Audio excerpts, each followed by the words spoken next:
Welcome to Second Chance Youth Ranch TV. Don't go away. Luke McCoy with Family Counsel is with us, and we're going to talk about some powerful family issues. We'll be right back.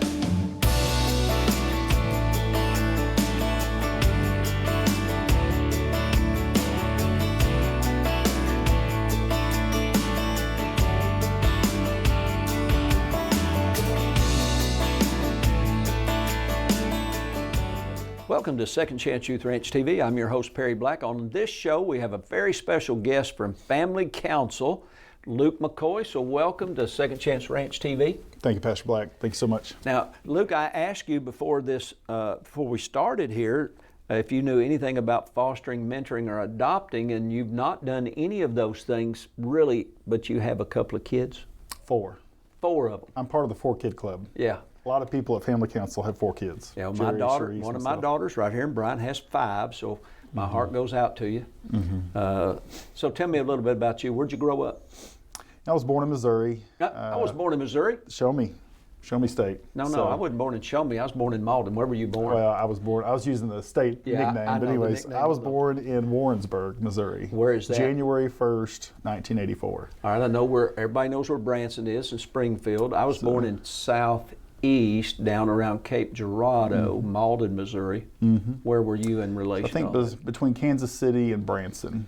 I was about a couple hours maybe south of Kansas City. that? North of Columbia. Correct. Well, no, it'd be southwest of Columbia, Missouri. Oh, so okay. I've still got family in that area actually, but my parents lived there for a year and a half. My dad really wanted to start a church of his own, and so had to ask him, I guess. But for whatever reason, God led him to Central Arkansas, to Sherwood specifically, and so that's where I grew up most of my life. I've lived in Central Arkansas for, literally all of my life except for about 2.5 years. Yeah. And so I love Arkansas, call Arkansas home, and I love this state. So did he move to Central Arkansas to pastor, or what? Correct. Yeah. So he moved to the North Little Rock area. We attended a church out in Jacksonville, and I think he had made arrangements with that church to start another church in the city next to Jacksonville, Sherwood. And so a handful of families from that congregation and one out in Little Rock area, Southwest Little Rock actually, decided to form a small congregation in Sherwood, and it was called Community Christian Church. Oh, and he pastored that up until about 2017, and that church merged with another church in Sherwood. But you go to church somewhere in North Little Rock. Correct. I go to Levy Church of Christ. So you're a Christian? Supposedly. Is that what you're trying to tell me? Yes. I grew up non-denominational, instrumental. Yeah. And so, but my wife is very close to her church. Yeah. It was kind of odd. You're a pastor's kid, and you have to go tell your parents, hey, I'm going to go to church with my wife instead of going to church with you all. But my dad simply said, look, you are one with your wife. Yeah. You all need to figure it out. It's y'all's decision. They're just happy I go to church. Yeah. At a Bible-believing evangelical church. you. So he's like, hey, I'm just glad my kids are in church and believe in the Lord and fear the Lord and so on. But yeah, I'm married, been married for maybe 17 years this October. My beautiful wife, Lindsay, and I, we have 4 children. She work outside the home? She has a business outside the home, yes. Yeah. It's more of a part-time gig. She owns a gymnastics gym in Sherwood. Oh, cool. So she's been doing that since about 2013. Oh, back in the day, you mentioned Southwest Little Rock. Some of you that are watching that know the history of Southwest. I worked at Lucher Southwest Auto Supply and Paint. I delivered paint all over Central Arkansas for automobiles and body shops. And right over by Levy Church of Christ was a barbecue place. I think it was called, I don't know, it had big old barbecues about that big. There used to be, I think, a Sims or something like that. Well, I know the Sims family, Sims Barbecue, but some of the best barbecue in Central Arkansas. And of course, I rode my route every day dropping off auto paints, and I frequently did there. So I drove by that church that you attend. I drove by there frequently. Somebody recently gave some property to Second Chance Ranch, so it's right in that same community. And a tornado went not too far from y'all in Burns Park. That's not too far away. Correct. No, there's some of our members at Levy Church of Christ, 2 or 3 pretty much lost their house or suffered extensive damages. Fortunately, thank God, no one was really significantly hurt. But our church, along with lots of other churches and other extracurricular groups, were there to help out, and it was real encouraging to see the body of believers come together and help one another out. I think we see that in Acts 4 where Christians are taking care of one another, so it's very encouraging to see that. So tell me, where'd you go to high school? Went to North Pulaski High School, which is in Jacksonville. North. Yeah, North Pulaski. So Yeah. it's basically on Air Base property. Yeah, I So- spoke there years ago. Oh yeah, a lot of people don't know the Air Base has a third entrance. It's just it's not open hardly. But When did you graduate? 2002. Yeah. I spoke there in about 1992 or 1993. Wonderful student body. Some of the faculty knew me from other schools that I spoke in. So anytime I hear of a school, I always think about, I spoke there in such and such year, and then I see them on the sports at Friday night football, and I kind of keep up with all that. So what about college? Did you make it to college? Did 1 year in private Christian college Where up was in that? Central Missouri, Moberly, Missouri. It's a Central Christian College of the Bible. It's where my parents met. Yeah. It's where one of my older sisters went and graduated and got her MRS degree, or she found her husband. So I went there for a year just to kind of get away from some high school friends, try to figure out what I wanted to do with my life. Yeah. And then Did you figure that out? No, I still don't know what I need to do, but obviously the family council gig's pretty good. And, two of my biggest interests in life have been religion and politics, so family council is a really great fit. All right, so tell me, how does a guy go from Missouri and then back to Missouri for that year at Bible college?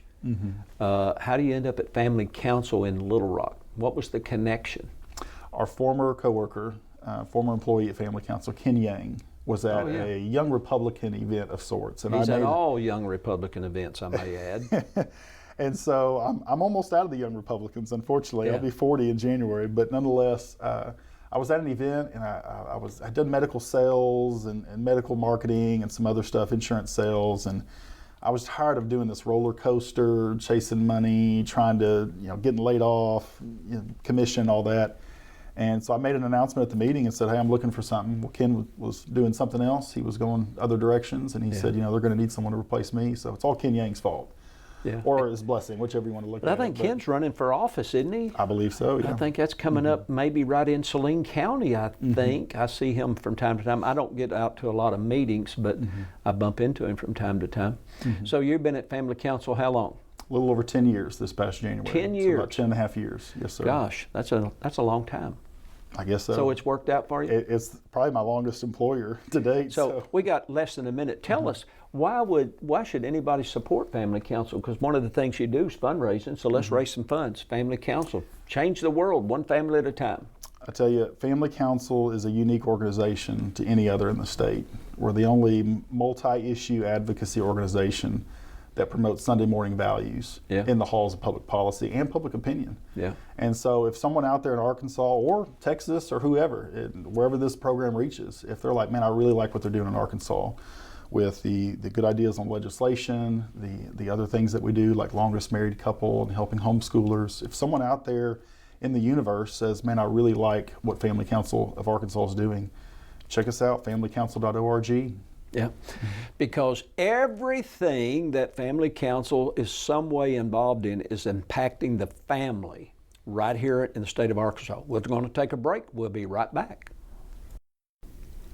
A mission field around you is filled with young hearts needing a forever family. And at Second Chance Youth Ranch, our team is committed to providing healthy, stable, loving homes and families to hurting children in the Arkansas foster care system and those up for adoption. Please contact us if you feel the tug at your heart to help foster or adopt, and find out the steps you could take to help fulfill a child's lifelong dream. Maybe you can't foster or adopt, but you could help. The need for thousands of children in the system is staggering. But with the help of faithful partners and business alliances, we are meeting those needs right now. Would you help us make a difference? Every gift, regardless of size, impacts a child's life directly and helps provide for a home in the gap right now. Visit the Second Chance Youth Ranch website at 2CYR.org to read more, watch the stories, and to make a contribution for a hurting child's care. Monthly partners are needed, so please contact us right away. And as you partner with this ministry, you are partnering with the Heavenly Father that has promised to be Father to the fatherless. God bless you for helping Second Chance Youth Ranch. Welcome back to Second Chance Youth Ranch TV. As you know by now, I'm Perry Black, and our special guest that maybe you don't know yet is Luke McCoy with Family Council.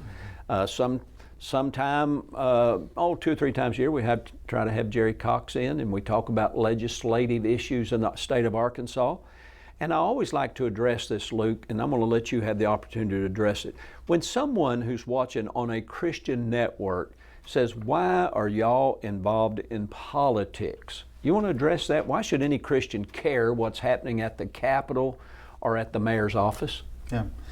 Well, there's a verse in the Bible that talks about, "In everything you do, glorify God." Mm-hmm. And I see no reason why the State House, the City Hall, those areas of where politics and public policy and law intersect, I don't see any reason why we shouldn't have people of faith. Oh, so you think you're a citizen and you have a right to vote and be involved in the social issues? I kind of think, yeah. We're commanded to be in the world, but not of the world. Yeah. And so we can't isolate ourselves and find a small nook in the state and stay in it and just keep our values to ourselves. Yeah. So I think there's a lot of parallels in Scripture that deal with going out and promoting that which is good, that which is pleasing to the Lord. And so I don't know that there's anything really where people of faith shouldn't be. I hear people talk about, well, we need good Christian lawyers, we need good Christian teachers, Sure we need good do. Christian fill in the blank.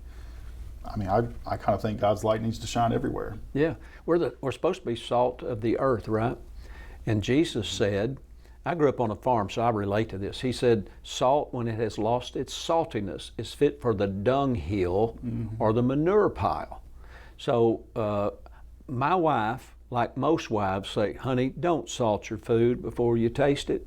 So, but even when I salt my food, I don't just pour it out in one spot. I sprinkle it over the whole thing. And as salt, God wants to sprinkle us through our communities and through all parts of our society, which includes the legislative, what we call the church side, the school side, and the political arena. If good people do nothing, bad people will get away with everything, won't they? I'm afraid so. I've thought about, what if family council wasn't here? Yeah. I'd like to think someone else would stand in the gap and do some of the things that we do. And so very thankful for how family council came about, not only the opportunity it's given me, but just the opportunity it gives Arkansans to know what good public policy, ideal public policy is, among all the other things that we do that are not really legislatively related. Yeah, because we're not really asking the government to give a special favor. We're just asking the government to acknowledge the rights that God gave us, right? Yeah, treat us fair. Yeah. Let us do what we need to do and what we want to do without affecting other people. And so it really, if people would just stop and understand and maybe take some time to hear both sides, especially hear our side, I think they'll find it very common sense. What do you think about the guy that lived a perfect life, and they criticized him, accused him of being born illegitimate, they accused him of all kinds of issues, and then they nailed him to the cross? And he was perfect. So we, as followers of Jesus Christ, we have a responsibility to be engaged, and everybody's not going to like that. I'm always fascinated, and this was a kind of a paradigm shift in my thinking, is why did they crucify Jesus? He never robbed a bank, never raped anybody, wasn't a pedophile. All he did was good, went about doing good. And all we are asking, and what family council is all about, is trying to do good, right? Yeah. Well, I think the apostle told the Israelites that day, he told them what to do because they asked. They said, brother, what shall we do? Yeah. And Paul told them. Yeah. Paul or Peter, I forget which one, but nonetheless, I'm glad for their repentance, if you will, or their come to Jesus meeting after the fact. But I'm just really encouraged about what Family Council is doing. I'm looking forward. I mean, we are literally on a lot of these issues, Pastor Black. We are kind of leading the fight. We're the tip of the spear. Yeah. It's challenging, but it's a pleasure. Yeah, I personally don't have time to be at the Capitol all the time. I've got a school and a ranch and a church to care for, but I need somebody at the Capitol working on my behalf as a citizen and as a Christian. And I just tell you, the few times I've been to the Capitol, you know who I run into? Jerry Cox, Sharice Dean, and I saw you in the cafeteria with them just very recently. When we were there, I think it was either over the Foster Care or the Learns Act, one of the two. So we need representatives at the Capitol, because if Family Council is not there working on behalf of God-given freedoms and rights, other people are there working for things that are contrary to what we all believe as Christians. Is that pretty much true? Yeah, one of the things Jerry told me early and often was the asphalt pavement folks have a person there. Yes, they do. These random interests that are very secular. I mean, some of them, innocent as they may be, nothing evil. There's over like 500 groups, organizations, causes that are represented at the Capitol. Yeah. Why not people of faith? Yeah. I mean, we might be one of the largest groups of people there is collectively for one issue. Why not have someone there that represents? Pastor Black, thank you for what you do. I can't be at your school. Yeah. I can't be at your ranch. Thank you for what you do. Yeah. And so it's not much different from lots of other benevolent, Christian causes. There's a gap here when it comes to good public policy and some of the other things we do. And so we stand in that gap, you stand in that gap, and other people of faith stand in their gaps. So. Yeah, and so do you. And that's why this show's on the air, because if you only observe and don't do, there's this guy that we referred to earlier. Remember this guy, Jesus, we talk about occasionally? Mm-hmm. He said, a wise man hears the word and does it. He digs deep and he builds his house on the rock. A foolish man hears the same word but doesn't do anything. Mm-hmm. See, it's time to get out of the bleachers and get on the field and get your hands dirty, because there's a lot going on in our society. We got a minute and a half. What's happening right now at the Capitol that you want our viewers to know about that's happening in 2023 that we need to be engaged and prayerful about? Well, the legislative session has ended, so some people might think that's a good thing when the legislature goes home. But the legislators think so. Yeah, but here's what we have to do at Family Council. We have to review the bills that we helped pass. Yeah. That became law. We have to watch those bills that became law that we fought against. There's a thing called rules and regulations that will be created as a result of some of these laws. And so shame on us if we don't follow up on these and figure out what agencies or bureaucrats, as people like to say, are going to create these rules, fill in the blanks from some of these laws. And so we'll be paying attention to that. We're already working on 2025 even. Yeah. Mm-hmm. Yeah, because just because a law didn't pass, most of those folks don't just disappear, wring their hands, and go home and whine.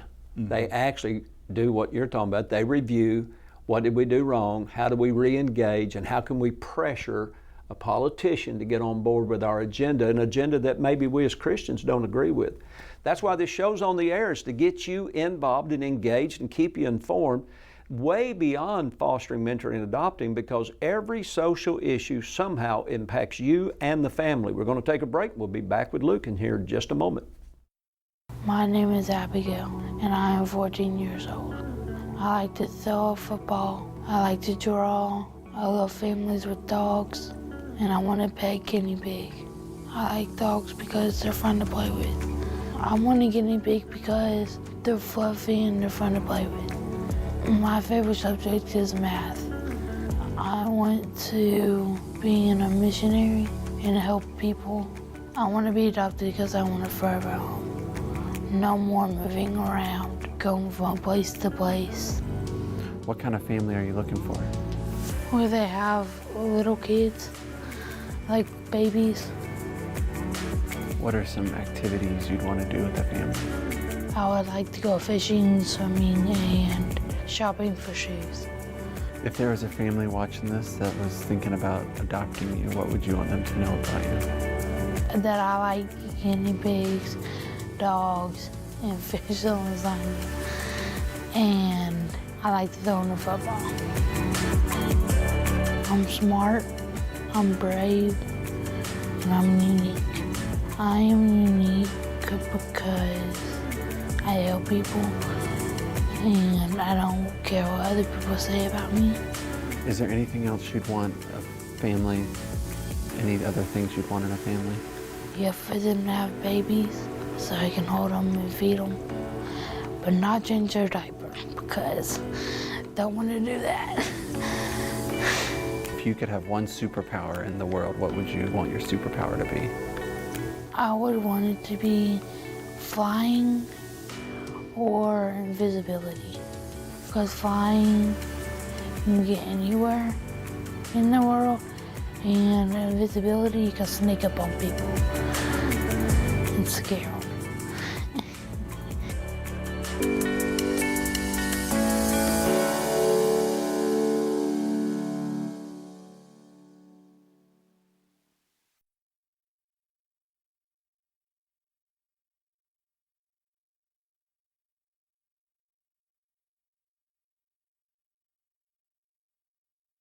Hey, welcome back to Second Chance Youth Ranch TV. I'm your host, Perry Black, and I always say this, if you've ever watched the show, coming back into this last segment, I know the Project Zero videos where you're actually able to see and hear precious little ones looking for a forever family. I know that touches your heart. That's why we show them, because those children need a family.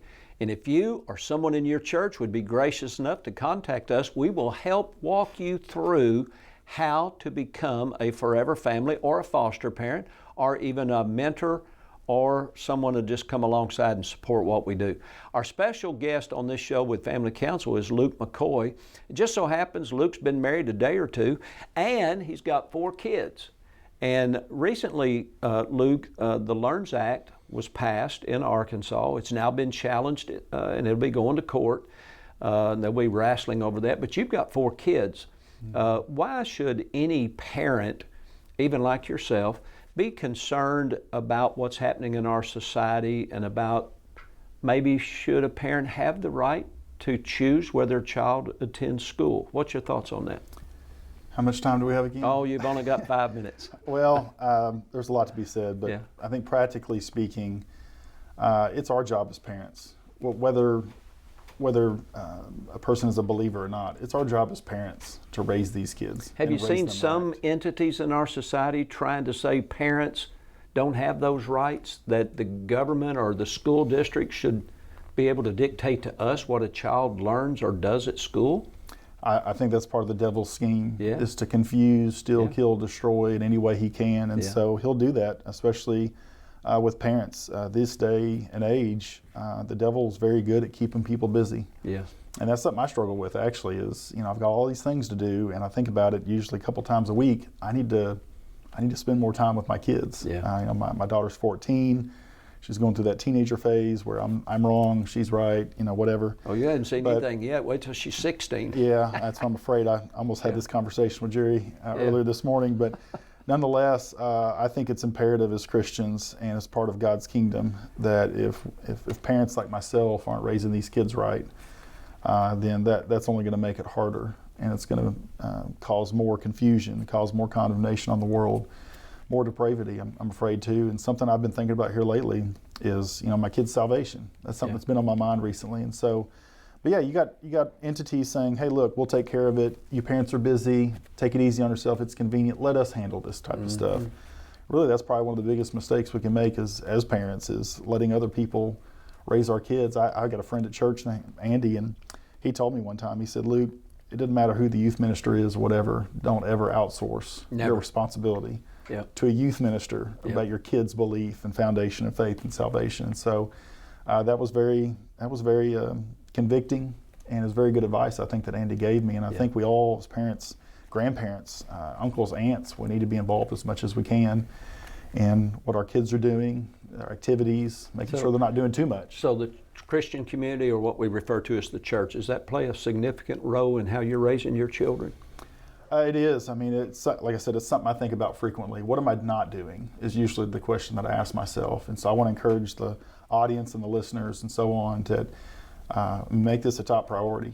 I mean, I need to hear this just as much as anyone else. So all the folks that go to church with you over at North Little Rock, they're all perfect? No imperfect people allowed? Is that the way it works? No one there yet I know of that claims to be that way. But obviously, I'm glad to be a part of a body of believers that wants to help each other out. I watched a minister on television yesterday, and on his T-shirt, the logo said, "No perfect people allowed here," and had the name of the church on the back of the shirt. And a lot of people, though, think that only good people go to church, only good people need to go to church, and the church is filled with good people. And actually, I look at the church as not only as an education center, but it's a hospital for hurting folks, isn't it? Yeah. Yeah, I mean, there's a lot of good people that go to church, but where do they get that goodness? They don't get it from themselves. Typically, if they're going to church, they've got a faith, they have a belief, and ultimately it comes from God. So they probably have experienced God's grace and forgiveness. Otherwise, they're not forgiven. And there's no way you can be what God created you to be unless Jesus Christ lives in your heart.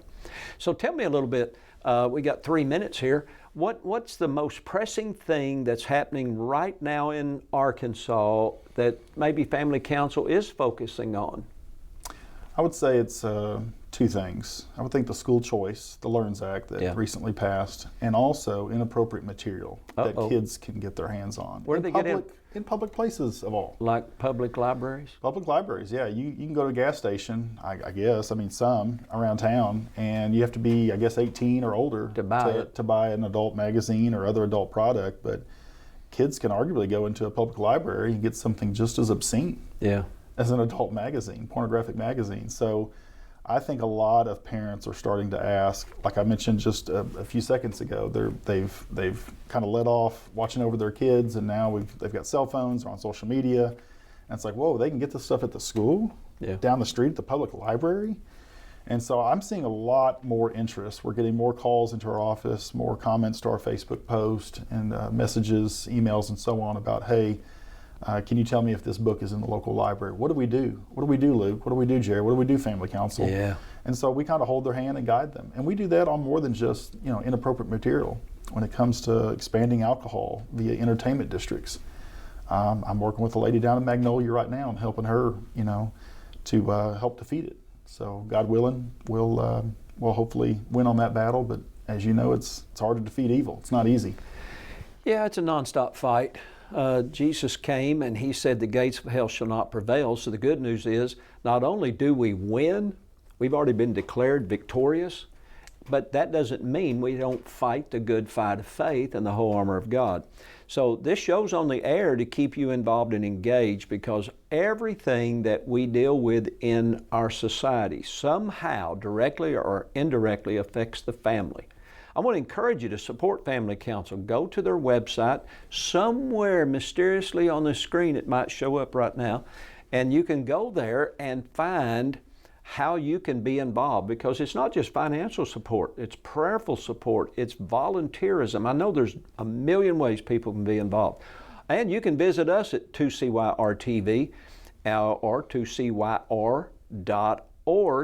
and find out how you can be involved in mentoring, fostering, and adopting. And there we will show you how you can get involved and engaged. We'll walk you through the whole process. This show's on the air for you. We are not celebrities. We are Christians who are simply trying to solve the crisis of the family. And I found out a long time ago I would rather make a difference, even though I need to make a living. But making a difference is what this show is all about. We look forward to seeing you again here next week. So would you let us know if this show has been a blessing to you? Contact Family Council. Tell them how much you appreciate what they're doing for us. God bless you. See you next time. Bye-bye.